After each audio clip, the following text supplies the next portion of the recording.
사랑과 은혜가 풍성하신 하나님, 한 해의 마지막 날 12월 31일 이른 새벽, 우리의 발걸음을 주님의 성소로 인도하여 주시니 감사합니다. 지난 시간을 돌아보는 오늘, 우리의 마음이 진실하기를 원합니다. 우리를 분주하게 하는 모든 것을 내려놓고 차분한 마음과 생각으로 주님의 얼굴을 구하게 하시고 조용히 말씀하시며 다가오시는 주님의 임재를 경험케 하여 주시옵소서. 에벤에셀의 하나님, 지난 1년 365일의 시간을 돌이켜보니 모든 것이 은혜였음을 깨닫습니다.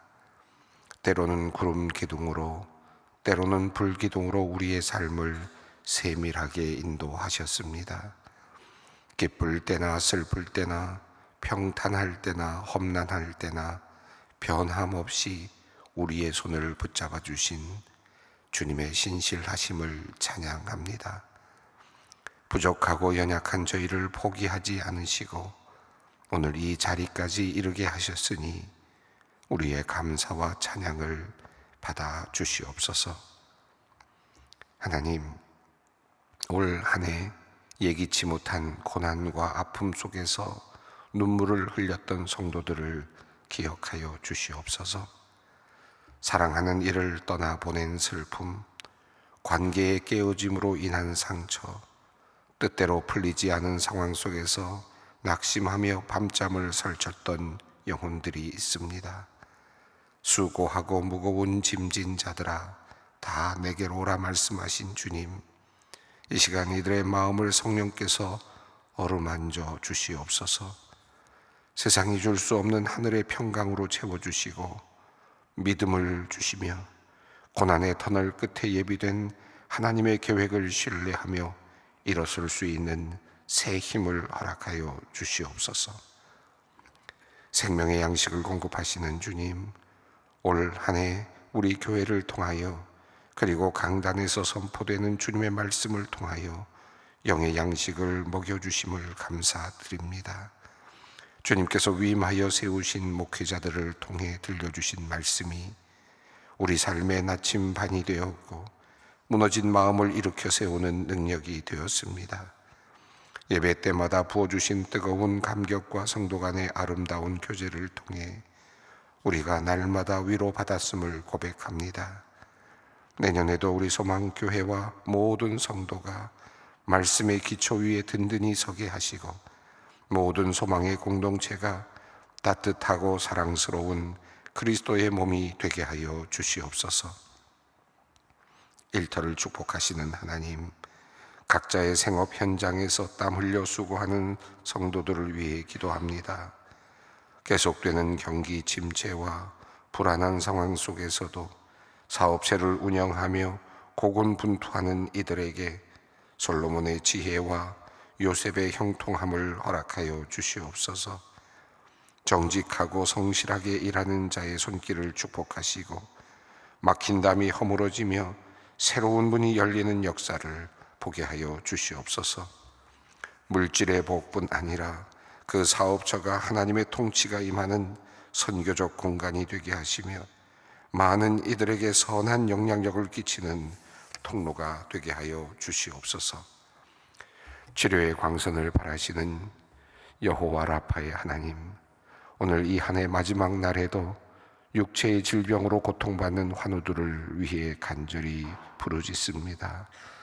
오랜 투병으로 심신이 지친 사람들, 수술을 앞두고 두려워하는 이들, 원인 모를 통증으로 괴로워하는 성도들을 기억하여 주시옵소서.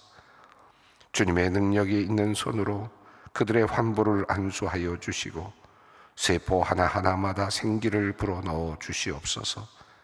치료하는 광선을 바라사 속히 회복되게 하시며 간병하는 가족들에게도 지치지 않는 믿음과 건강을 허락하여 주시옵소서. 인간의 한계를 뛰어넘는 하나님의 치유하심이 오늘 이 새벽에 임하기를 소망합니다.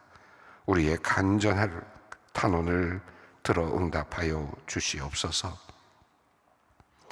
땅끝까지 복음을 전하라 명하신 주님, 적박한 선교 현장에서 이름도 빛도 없이 헌신하는 선교사님들, 그리고 또 여러 곳에 흩어져 있는 귀한 주님의 종들을 지켜주시옵소서. 낯선 문화와 열악한 환경 속에서도 오직 주님의 복음만을 붙들고 나아갈 때 성령의 권능을 더하여 주시옵소서. 그들의 가정과 자녀들을 안전하게 보호하여 주시고 사역의 현장마다 구원받는 자의 수가 날마다 더하게 하여 주시옵소서. 또한 국내외 여러 기독교 단체와 보이지 않는 곳에서 또 작은 교회를 섬기며 하나님 나라를 위해 수고하는 모든 사역자에게도 동일한 은혜를 부어주시며 그들의 수고가 결코 헛되지 않게 하여 주시옵소서. 가정의 주인이 되시는 하나님, 우리 교회 모든 성도 가정이 믿음의 반석 위에 세워지기를 원합니다. 부부 사이에는 사랑과 존중이 넘치게 하시고 부모와 자녀 사이에는 대화와 이해의 문이 열리게 하여 주시옵소서. 가정마다 드려지는 예배의 불꽃이 꺼지지 않게 하시며 자녀들이 어릴 때부터 여호와를 경외하는 법을 배워 이 세대의 빛과 소금으로 자라나게 하여 주시옵소서. 경제적인 어려움이나 갈등이 있는 가정에는 화평의 영을 부어주시고 오직 하나님만이 주인이 되시는 거룩한 천국 공동체가 되게 하여 주시옵소서. 오늘도 기도의 제목을 들고 이 자리에 나왔습니다. 구하라 그러면 너희에게 주실 것이라 하신 약속의 말씀을 붙잡습니다. 하오니 주님, 이 새벽 하늘문을 여시고 우리의 기도를 들으시고 응답하여 주시옵소서. 2025년을 마무리하며 버려야 할 것은 과감히 버리게 하시고 결단해야 할 것은 단호히 결단하게 하여 주시옵소서. 성령의 세밀한 음성을 듣는 시간 되게 하시고 기도를 마칠 때 우리의 마음에 하늘의 소망과 확신이 가득 차게 하여 주시옵소서. 역사의 주관자 되시는 주님, 지나온 한 해를 주님의 손에 의탁하며 다가올 새해를 기대하는 마음으로 맞이하고자 합니다. 마지막 순간까지 주님과 동행하며 마침내 승리하는 우리가 되게 하여 주시옵소서. 우리 주 예수 그리스도의 이름으로 기도 올리옵나이다. 아멘. 오늘의 말씀입니다. 빌립보서 4장 14절로 23절까지 말씀입니다. 빌립보서 4장 14절로 23절, 빌립보서 마지막 부분입니다. 함께 봉독하겠습니다. 그러나 너희가 내 괴로움에 함께 참여하였으니 잘하였도다. 빌립보 사람들아, 너희도 알거니와 복음의 시초에 내가 마게도냐를 떠날 때에 주고받는 내 일에 참여한 교회가 너희 외에 아무도 없었느니라.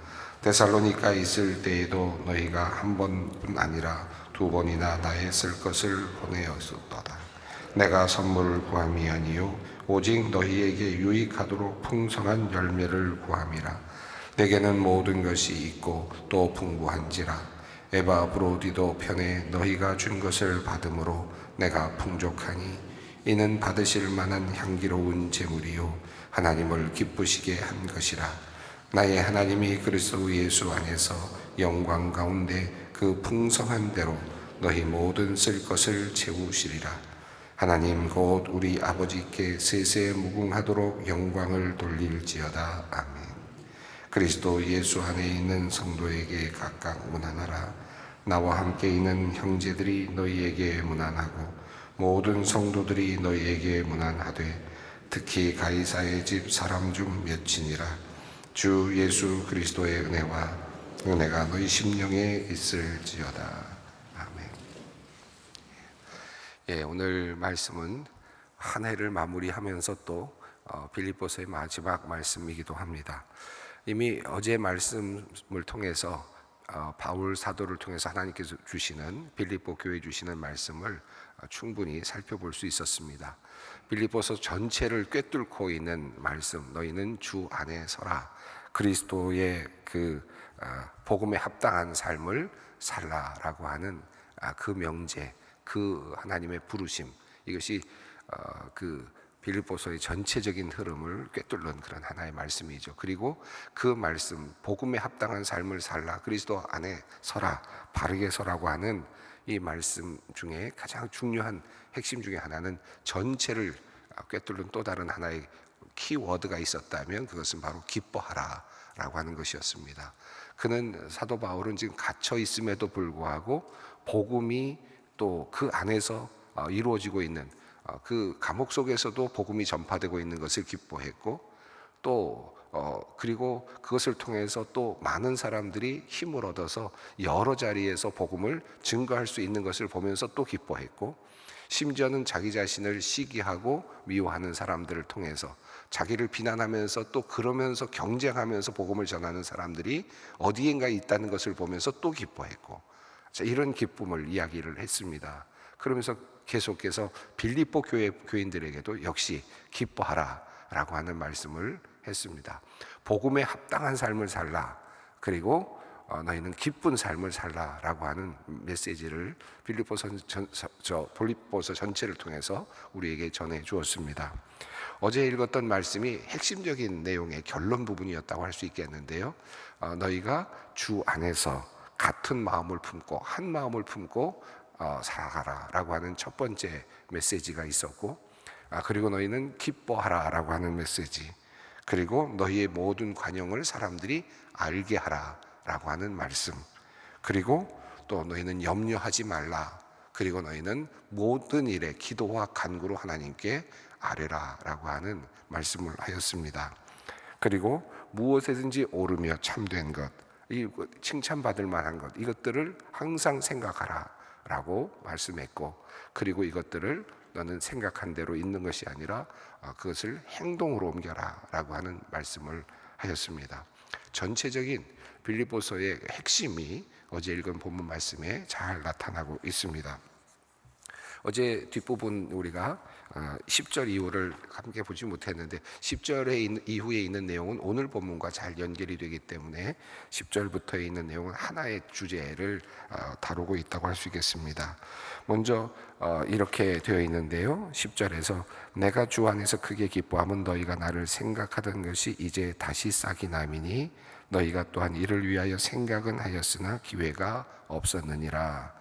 여기 10절에 보면 생각하던 것, 또 생각이라고 하는 프로네오라는 단어가 또 나왔는데요, 앞서 8절에서 너희가 옳은 것, 참된 것, 칭찬받을 만한 것, 사랑받을 만한 것을 생각하라 라고 하는 말씀을 한 다음에 10절에서 또 너희가 생각은 있었으나, 그리고 또 그러나 이제 기회가 없었다라는 말로, 이렇게 생각이라는 말로 이야기가 이어지고 있음을 볼 수 있습니다. 그런데 이 10절부터의 내용은 바울 사도의 선교를 위하여 빌립보 교회가 헌신한 그것들을 이야기를 합니다. 또 빌립보 교회가 바울 사도에게 보내주었던 선교 헌금과 관련되어 있는 내용이라고 할 수 있겠습니다. 자, 그래서 이 18절에서 너희가 옳은 것을 생각하고 참된 것, 아름다운 것, 칭찬받을 만한 것을 생각하라 라고 이렇게 말한 바울은 너희가 나를 생각했던 것들, 그리고 또 너희가 늘 나를 생각했었다라고 하는 이 말로 이어가면서 이 옳은 것과 참된 것에 포함되는 것으로 그리스도의 일을 하는 사람들에 대한 생각, 그리고 사도를 향한 사랑의 마음, 그리고 사도를 통해서 이루어지고 있는 그리스도의 사역, 이런 것들을 생각하는 것과 연결시키고 있음을 볼 수 있습니다. 자, 이렇게 생각이라는 말로 자연스럽게 연결된 이 내용은 전체적으로 바울 사도를 도왔던 빌립보 교회의 아름다운 그 헌신을 설명하고 있습니다.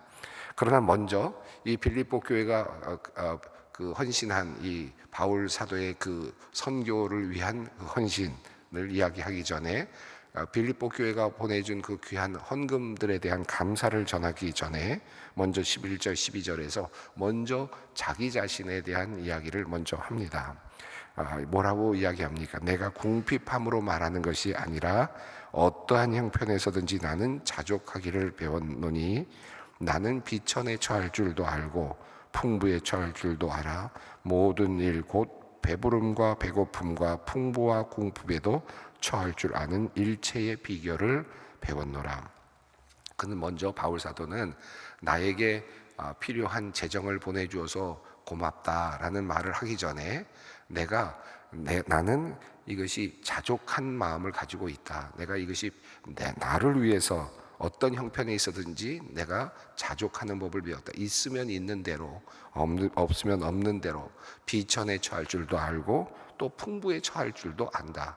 나는 지금 이 모든 것을 이겨낼 수 있는 그런 마음을 가지고 있다라고 하면서 자기 자신이 이 헌금을 주는 것에 대한 거기에 매여서 얼마나 많이 줬느냐, 얼마나 더 여러 번 공급해 주었느냐 이런 것에 관여하는 것이 아니라 나는 내 스스로가 이 모든 것에 적응할 준비가 되어 있고 일체의 비결을 배웠다라는 이야기를 먼저 합니다.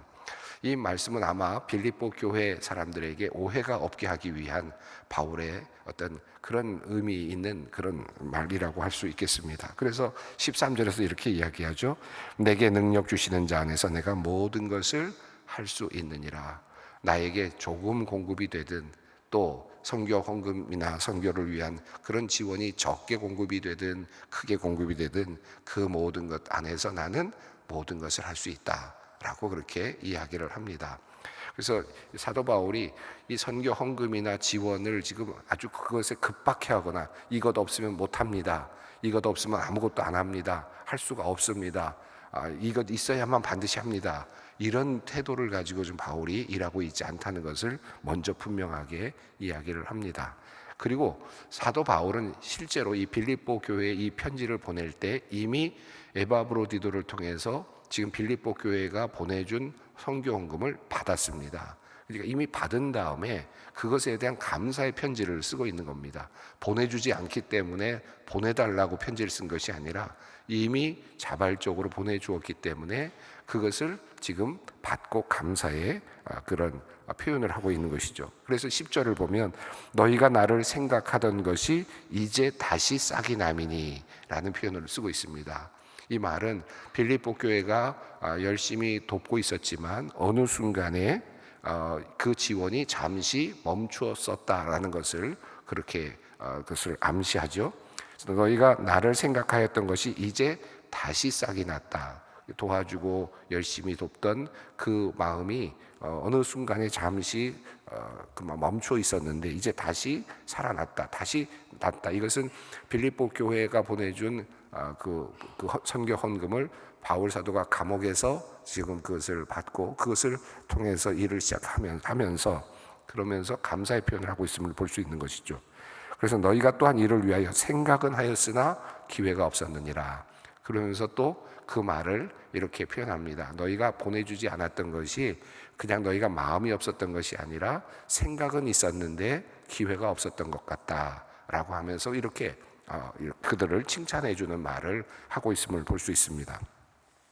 자, 그리고 오늘 마지막 본문인데요. 자, 그러면서 내가 어떤 상황에서든지 선교 헌금이 오든 선교 헌금이 오지 않든 나는 어떤 상황에서든지 견딜 수 있는 능력을 가지고 있다. 그리고 그런 일체의 비결을 배웠다. 그래서 나는 어떤 상황 속에서도 내가 모든 것을 주님 안에서 할 수 있다라고 그렇게 믿고 있다는 겁니다. 사도 바울은 그런 고백을 먼저 합니다. 그러나 이제 오늘 본문에서 이미 보내준 선교 헌금에 대한 감사의 글이기 때문에 14절에서 이렇게 표현합니다. 함께 읽겠습니다. 그러나 너희가 내 괴로움에 함께 참여하였으니 잘하였도다. 사도 바울은 지금 자발적으로 지금 자신의 인생을 하나님께 드렸죠. 예수 그리스도, 부활하신 예수 그리스도를 다메섹 도상에서 만난 다음에 그의 인생이 완전히 바뀌었습니다. 그는 더 이상 명예를, 이 세상에서의 모든 그 명예와 힘과 이 세상의 것을 추구하는 존재가 아닌 완전히 반대 방향으로 하나님을 위한 주 안에서 잡힌 바 된 그것을 내가 잡으려고 또 쫓아간다라고 말하는 그런 인생으로 바뀌었습니다. 그는 갇히지 않아도 되는 복음 때문에 그러나 갇힌 사람이 되었습니다. 그 일을 돕는 사람들이 지금 빌립보 교회 교인들이었습니다. 그래서 바울은 바울에게 보내준 선교 헌금을 받은 후에 빌립보 교회에게 말하기를 너희가 보내준 이 헌금은, 그리고 너희가 보내준 이 생각과 마음은 나의 괴로움에 함께 참여하는 것이다, 복음에 참여하는 것이다 라고 하는 말로 칭찬의 말을 합니다. 자, 내가 부족해서, 내가 뭐 더 원해서 필요하기 때문에 가 아니라 그보다는 너희가 나의 괴로움에 함께 한다는 의미다, 함께 동조한다는 의미다, 함께 동참한다는 의미여서 감사하다, 잘했다 라고 하는 그런 말씀을 합니다. 여기에 이 첫 번째 그 헌금, 이제 오늘 본문이 헌금이라고 하는 것으로 좀 이해한다면 하나의 첫 번째 헌금의 의미가 나타나는데, 14절의 마지막 부분에 잘하였도다, 괴로움에 함께 참여하였으니 잘하였도다, 참여하는 것이다. 이 헌금이라고 하는 것이 지금 빌립보 교회의 헌신, 빌립보 교회 헌금은 결국은 하나님의 그 사역에 참여한다는 의미이죠. 하나님의 사역에 참여한다는 것이고, 이것은 또 괴로움에 참여하는, 자발적 괴로움에 참여하는 일이기도 합니다. 자, 그런 의미에서 지금 하나님의 일에 참여하는 것으로서의 빌립보 교회의 헌신을 첫 번째로 꼽고 있습니다. 자, 그리고 15절 16절 읽습니다. 빌립보 사람들아, 너희도 알거니와 복음의 시초에 내가 마게도냐를 떠날 때에 주고받는 내 일에 참여한 교회가 너희 외에 아무도 없었느니라. 데살로니가 있을 때에도 너희가 한 번뿐 아니라 두 번이나 나의 쓸 것을 보내었도다. 복음의 시초에, 그 말은 빌립보 교회가 마게도니아 지역의 첫 번째로 세워진 교회죠. 그리고 이제 그 교회를 통해서 마게도니아 지역이 이제 복음화되기 시작을 하는데, 그 복음의 시초는 빌립보 교회가 설립된 바로 다음부터, 또 그리고 마게도니아를 떠날 때, 이제 그것을 떠날 때, 그곳 지역을 그것을 이제 복음 전파하기 위해서 떠날 때 주고받는 내일이라고 됐는데, 여기서는 선교 헌금을 주는 일, 또 그리고 복음을 전파하는 일, 이런 표현들을 포함하는 것 같습니다. 이 일에 참여한 교회가 너희 교회밖에 없었다, 빌립보 교회밖에 없었다라고 칭찬을 합니다. 또 데살로니가 있을 때에도 두 번이나 빌립보 교회가 지원을 이미 해줬다라는 것을 이미 이야기합니다. 그러니까 빌립보 교회는 지금 이미 여러 번 지금 바울 사도의 사역을 위해서 헌신하고, 그리고 또 여러 가지 필요한 것들을 공급해 주었던 것을 알 수 있습니다. 그러나 이 일을 한 교회가 그다지 많지는 않았다라는 것을 알 수 있습니다. 자, 그리고 바울은 이제 그들이 한 그들의 헌금, 그들이 한 그 헌신이 어떤 의미가 있는지에 대한 이야기를 17절 이후부터 합니다. 17절 말씀을 읽습니다. 내가 선물을 구함이 아니요 오직 너희에게 유익하도록 풍성한 열매를 구함이라. 자, 14절에서 너희가 함께 참여하였다라고 이렇게 이야기했습니다. 다시 말하면 복음이 전해지는 일에 너희가 참여한 것이다. 빌립보 교회의 헌신, 빌립보 교회의 헌금은 복음에 참여하는 일이었다, 복음 전파에 참여하는 일이다 라고 그렇게 규정을 했는데, 17절에서는 내가 선물을 구하는 것이 아니다, 이것은 너희가 나에게 주는 선물이 아니다, 바울 사도에게 주는 선물이 아니라 무엇이라고 규정합니까? 풍성한 열매다. 다시 말하면 바울 사도에게 선의로 주는, 바울 사도가 필요할 것 같아서 주는 선의의 어떤 그런 개인적인 선물이 아니라 이것은 너희의 열매다라고 말합니다. 무슨 열매일까요? 믿음의 열매며 사랑의 열매겠죠. 신앙의 열매라는 뜻입니다. 그런데 그 열매는 너희에게 유익을 줄 것이다 라고 이렇게 표현합니다. 너희에게 유익을 준다, 이것은 계산을 받는다라고 하는 뜻을 가지고 있습니다. 하나님께서 계산해 주실 유익한 신앙의 열매다라고 이렇게 이야기를 합니다. 하나님께 드리는 헌물, 하나님께 드리는 헌신은 바로 나의 믿음의 열매요, 나의 신앙의 열매입니다. 그리고 그것은 나를 마침내 하나님 앞에서 계산받도록 만들 유익한 것이 될 것이다 라고 그렇게 바울은 말하고 있는 것입니다. 18절 말씀을 읽습니다. 내게는 모든 것이 있고 또 풍부한지라 에바브로디도 편에 너희가 준 것을 받음으로 내가 풍족하니 이는 받으실 만한 향기로운 제물이요 하나님을 기쁘시게 한 것이라. 자, 여기 에바브로디도를 통해서 이미 받았다라는 것을 확실하게 이야기하죠. 이미 받았습니다. 감사한 일입니다. 그리고 그러나 나는 적으면 적은 대로 풍족하다라는 거죠. 이미 나는 아무것도 없지만 이미 모든 것이 있다라고 말하는 것입니다.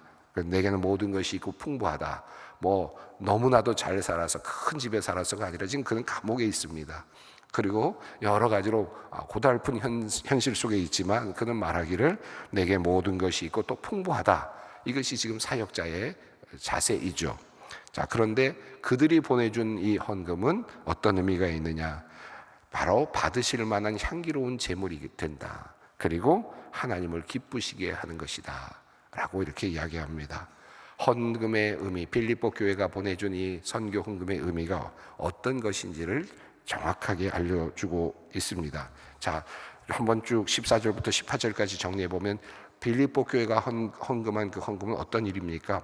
그리스도의 복음의 일에 참여하는 일입니다. 함께 참여한다라는 참여의 의사를 보여준 하나의 행동이라고 할 수 있겠죠. 또 하나는 신앙의 믿음의 사랑의 풍성한 열매이고 그것은 우리를 마침내 유익으로 이끌을 그런 것이다 라는 것입니다. 18절에서 이것은 하나님이 기뻐하시는 제물이다. 그리고 이것은 하나님께서 기뻐하실 것이고 또 향기로운 제물이 된다라고 이렇게 그 빌립보 교회가 하나님께 드린 헌물을 이렇게 사도 바울은 정리해 주고 있습니다. 자, 그리고 한 가지가 더 나오는데요. 19절 말씀입니다. 나의 하나님이 그리스도 예수 안에서 영광 가운데 그 풍성한 대로 너희 모든 쓸 것을 채우시리라. 여기 보면 이제 그 18절까지 빌립보 교회가 드린 헌금의 의미를 잘 설명한 다음에 그 빌립보 교회가 드린 이 헌신이 이제 결과를 이야기하는데요. 하나님 그 풍성하신 하나님께서 너희의 모든 쓸 것을 채워주실 것이다 라고 그렇게 빌립보 교회의 헌금에 대한 헌신에 대한 평가와 또 기대를 설명하고 있습니다. 이 부분은 우리가 헌금에 대한 이야기를 많이 하지는 않지만 그러나 이 빌립보 교회 이 빌립보서의 마지막 이 부분은 우리의 그 모든 헌금들 또 하나님을 위한 헌신들 이 모든 것들이 어떤 의미가 있는지를 아주 잘 알려주고 있는 매우 중요한 본문이라고 생각합니다. 자, 이렇게 지금 빌립보 교회가 보낸 그 헌물을 기쁘게 받고 지금 그것의 의미를 잘 설명한 바울은 이제 하나님께 영광을 돌리는 것으로 서신을 마무리합니다. 20절입니다. 하나님 곧 우리 아버지께 세세 무궁하도록 영광을 돌릴지어다. 아멘. 이 모든 것들이 빌립보 교회가 자원하는 마음이 생겨서 선교를 돕고 헌신을 하고 헌금을 보내고 하는 이 모든 것들이 결국은 하나님의 영광을 위한 일이고 하나님께서 하시는 일이다라고 하는 그런 송영으로 마무리를 하고 있습니다. 21절, 22절, 23절은 이제 개인적인 마지막 안부를 전하는 내용인데요. 함께 읽겠습니다. 그리스도 예수 안에 있는 성도에게 각각 문안하라. 나와 함께 있는 형제들이 너희에게 문안하고 모든 성도들이 너희에게 문안하되 특히 가이사의 집 사람들 중 몇이니라. 주 예수 그리스도의 은혜가 너희 심령에 있을지어다. 보면 모든 성도들이 서로 문안하라라고 말하면서 지금 로마에 지금 갇혀 있다고 보면 지금 나와 함께 있는 형제들이란 말은 로마에 함께 있는 디모데라든지 누가라든지 또는 바울과 동역하는 사람들 그들이 너희들에게 문안을 한다라는 말이고 또 모든 성도들이 문안한다라는 말은 로마에 있는 성도들이 너희에게 문안한다는 이야기고 특별히 가이사의 집이란 말은 로마의 그에서 그 황제와 관련되어 있는 가족들 또는 그 가족들을 돕고 있는 사람들 그들 중에 이미 그리스도인들이 있다는 말이죠. 그 사람들조차도 너희들에게 문안한다라고 이렇게 인사를 전하고 있습니다. 이 말씀은 그냥 평범한 이야기 같지만 로마에 있는 교인들과 빌립보의 교인들이 지금 영적으로 교제를 나누고 있다는 뜻이고 하나라는 뜻이고 복음 안에서 한 공동체를 이루고 있다. 이 의식을 잊지 말아라 라고 하는 그런 의미도 함께 포함이 됩니다. 예, 오늘 빌립보서 한 해를 마무리하면서 이 빌립보서를 이제 우리가 마무리합니다. 주 안에 서라 라고 하는 이 명령 그리고 기쁘게 살라 하나가 되라 라고 하는 이 말씀 너희의 관용을 드러내라 라고 하는 이 말씀 우리가 쭉 읽어왔고 계속해서 말씀을 들어왔는데, 이 말씀을 한 해의 말씀으로 그냥 끝내지 말고 내년을 위한 하나님의 소명의 말씀으로 다시 한번 붙잡을 수 있었으면 좋겠습니다. 그래서 이 말씀 붙잡고 한 해를, 2026년을 한번 열심히 힘차게 살아갈 수 있었으면 좋겠습니다. 우리 모두 기도의 자리로 함께 나아가겠습니다. 하늘에 계신 우리 아버지, 아버지의 이름을 거룩하게 하시며 아버지의 나라가 오게 하시며 아버지의 뜻이 하늘에서와 같이 땅에서도 이루어지게 하소서. 오늘 우리에게 일용할 양식을 주시고 우리가 우리에게 잘못한 사람을 용서하여 준 것 같이 우리 죄를 용서하여 주시고 우리를 시험에 빠지지 않게 하시고 악에서 구하소서. 나라와 권능과 영광이 영원히 아버지의 것입니다. 아멘.